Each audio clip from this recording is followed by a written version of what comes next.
Deadly shooting. Officers find a man shot multiple times in a bed inside a local apartment complex overnight. Why police believe a love triangle may be to blame.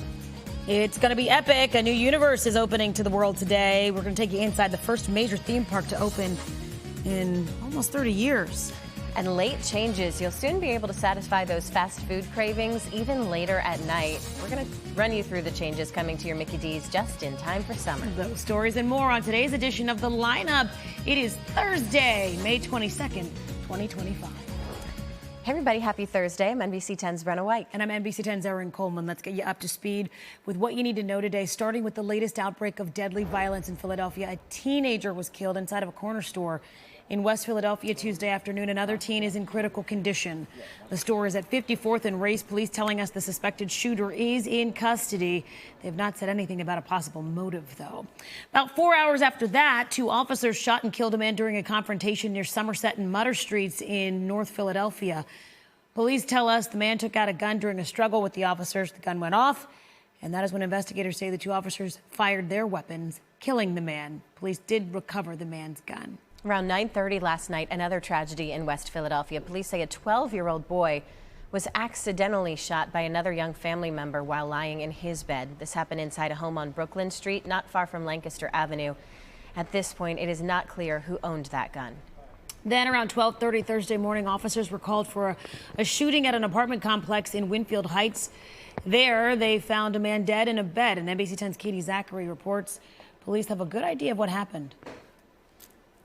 Philadelphia police tell us they found the victim in a bedroom inside this apartment building on the 3rd floor. They say he was shot at close range, and they believe there was a struggle leading up to the gunfire because furniture was overturned. Philadelphia police say around 12:30 Thursday morning, they got a 911 call about a shooting at 3801 Conshohocken Avenue in Wynnefield Heights. They say inside an apartment bedroom, they found a 35-year-old man shot in the head and the chest. He was in a bed and he was pronounced dead at the scene. Police then learned the possible shooter was at an apartment building right next door. Well, they found that man outside that apartment building. They also made contact with a woman who told police it is her apartment where the deadly shooting took place, and she saw it all happen.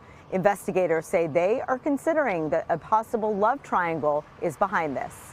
We believe the female who was a witness had a relationship with both of these males, and we know the shooting took place inside of her apartment. Out in front of the apartment building, we can tell you the 33-year-old suspected shooter is in police custody. And also, investigators say they're still looking for the weapon. They believe it was thrown in the woods just behind this apartment building and the apartment building next door. They brought canines out, and they are still looking for it. Reporting from Wynnefield Heights, Katy Zachry, NBC 10 News. The calls to find a long-term solution to SEPTA's funding crisis are growing louder. NBC 10 in Montgomery County on Wednesday, a crowd stood outside the Narberth SEPTA regional rail stop and demanded that lawmakers in Harrisburg close SEPTA's funding gap. The station is part of the Paoli-Thorndale line, which is one of 5 lines facing elimination if SEPTA does not get the funding it says it needs. SEPTA says its budget cap is about $213 million. The demonstrators say the potential service cuts could seriously threaten local businesses. Small businesses don't have the safety net of a corporation to support them through a difficult moment.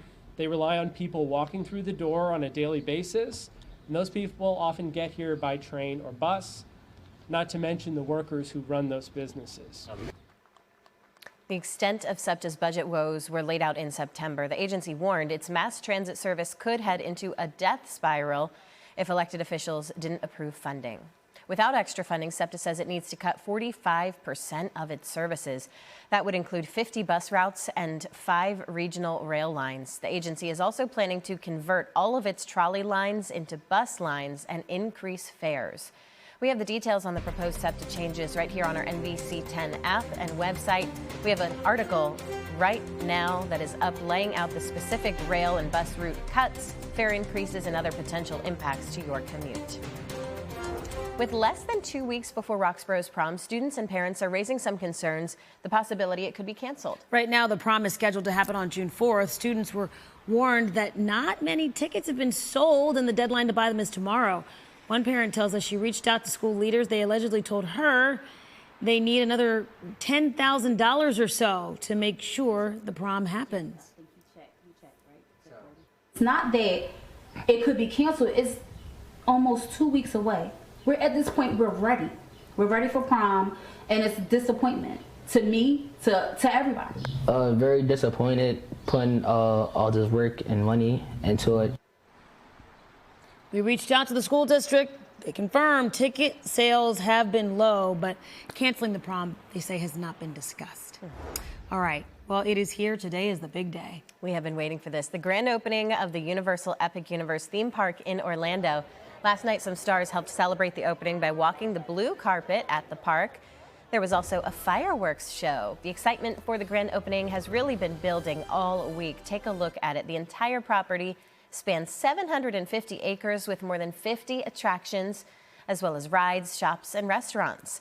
It features 5 immersive worlds for guests to explore. The Super Nintendo World, I know you're excited about that, Erin. I'm excited about this one. Wizarding World of Harry Potter's Ministry of Magic, How to Train Your Dragon's Isle of Berk, Dark Universe, and Celestial Park.